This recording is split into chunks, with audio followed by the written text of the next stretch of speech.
اعوذ باللہ من الشیطان الرجیم، بسم اللہ الرحمن الرحیم۔ السلام علیکم ناظرین، کیسے ہیں آپ سب؟ امید ہے خیریت سے ہوں گے۔ آج میں آپ سے جو واقعہ بیان کرنے جا رہی ہوں اسے سن کر آپ کے ایمان میں بھی اضافہ ہوگا اور اللہ پاک کسی بھی انسان کے نصیب بدل سکتے ہیں، چاہے وہ انسان کتنا ہی گناہ گار کیوں نہ ہو۔ جس نے سنا حیران ہوا کہ ایک جرسی کے ایسے نصیب، مگر کیسے؟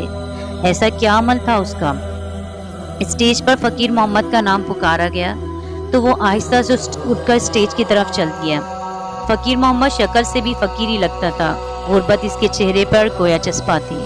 ایک مل میں کام کرتا تھا اور تنخواہ کی چرس بھی جاتا تھا، تھوڑا بہت گھر دے دیتا، تنخواہ میں گزارا کہاں ہوتا تھا، کبھی کسی سے تو کبھی کسی سے ادھار مانگتا تھا۔ اب تو لوگ ادھار بھی نہیں دیتے تھے۔ اس کے 2 بچے اور بیوی تھے، بیوی صابر تھی، جو بھی دے دیتا اسی میں گزارا کر لیتی۔ وہ اسٹیج کی طرف چلا تو لوگوں میں چیں مگویاں شروع ہو گئیں۔ ہر کسی کا یہی خیال تھا کہ یہ اس بار بھی انکار کر دے گا۔ یہ مل مالکان کی طرف سے ہر سال کسی ایک خوش نصیب ورکر کو حج پہ بھیجنے کی تقریب تھی، جس میں پچھلے 2 سال کی طرح اس سال بھی فقیر محمد کا نام ہی آیا تھا۔ پچھلے 2 سال حج پہ جانے کے بجائے فقیر محمد نے حج کے خرچے کے پیسے لے لیے تھے اور اس سال پھر اسی کا نام نکل آیا تھا۔ اس چرسی کے نصیب میں بھلا اللہ کی گھر کی زیارت کہاں؟ یہ وہ حاجی وحید حسن تھا جو اپنے ساتھیوں کو کہہ رہا تھا۔ حاجی وحید 6 ماہ پہلے عمرہ کر کے آیا تھا اور اب اپنے نام کے ساتھ حاجی بھی لکھتا تھا۔ حالانکہ حاجی صاحب وہاں جا کر آنے کو دل ہی نہیں کرتا کسی کا بھی، اور یہ بدقسمت جانے کی بجائے پیسے لے لیتا ہے۔ یہ شیخ ایوب تھا جو حاجی وحید سے مخاطب تھا، یہ بھی عمرہ کر چکا تھا اور شاید جتانا چاہ رہا تھا کہ میں بھی حاجی ہوں۔ فقیر محمد اسٹیج پر پہنچ چکا تھا۔ میل مالک شیخ عمر نے اسے مبارکباد دی اور کہا بھئی فقیر محمد تیاری کر لو۔ فقیر محمد نے ایک نظر اپنے کولیگز پر ڈالی اور آہستہ سے بولا میں حج پر نہیں جاؤں گا، مجھے پیسے دے دیں۔ میں حج پر نہیں جاؤں گا، مجھے پیسے دے دیں۔ وہاں موجود تمام لوگوں کو شاید اسی جواب کی توقع تھی، کسی کے چہرے پر بھی حیرانگی نہیں تھی۔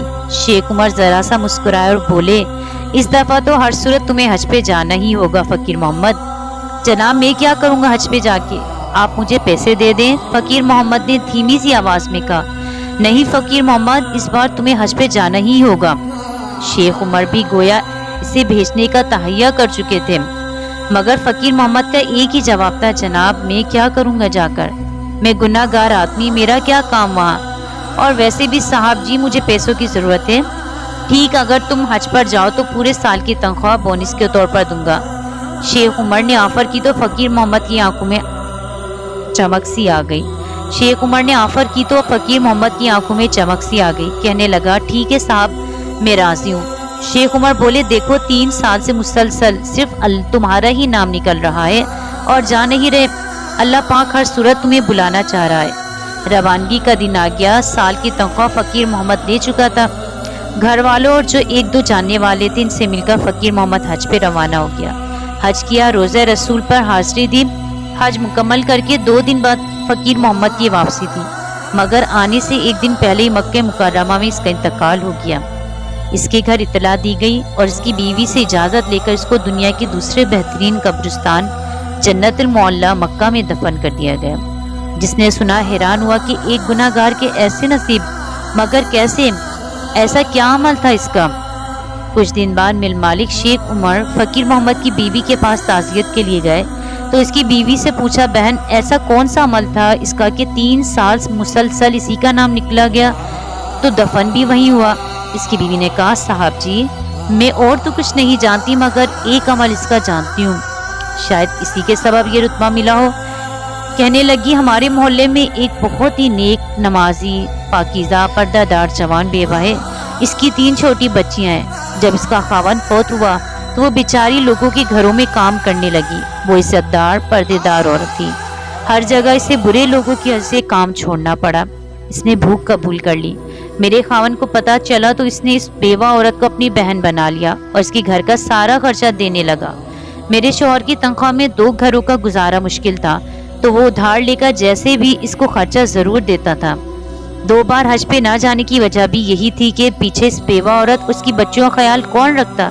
اس نے 2 بار حج کر کے پیسے لے کر بھی ان کو ہی دیے اور کچھ مجھے، اور اس بار نہیں جاتا اگر آپ اسے پورے سال کی تنخواہ نہ دیتے۔ اس نے پیسے لے کر کچھ گھر کا سامان لیا اور کچھ اس عورت کو لے کر دیا، تب وہ حج پہ گیا۔ شیخ عمر کا دل چاہ رہا تھا کہ فقیر محمد اس کے سامنے ہوتا تو اس کے ہاتھ چومتا۔ وہاں سے وہ اس بیوہ عورت کے گھر گئے۔ اس نے بتایا کہ لوگوں کی نظروں میں وہ چرسی اور میری بچیوں کے لیے فرشتہ تھا۔ کہنے لگی، وہ کہتا تھا، بہن میرے لیے دعا کر دیا کرو بس، اور میں اس کے لیے ایک ہی دعا کرتی تھی، یا اللہ میرے اس بھائی کو ایمان پہ موت دینا۔ یتیموں کے سر پر ہاتھ رکھنے سے جتنے بال ہاتھ نیچے آتے ہیں اتنے گناہ معاف ہوتے ہیں، اتنی نیکیاں لکھی جاتی ہیں۔ ناظرین، اگر آپ کو یہ ویڈیو پسند آئے تو اسے لائک کریں اور شیئر کریں، چینل کو سبسکرائب کریں تاکہ آپ کو مزید ایسی دلچسپ ویڈیوز دیکھنے کو ملتی رہیں۔ شکریہ۔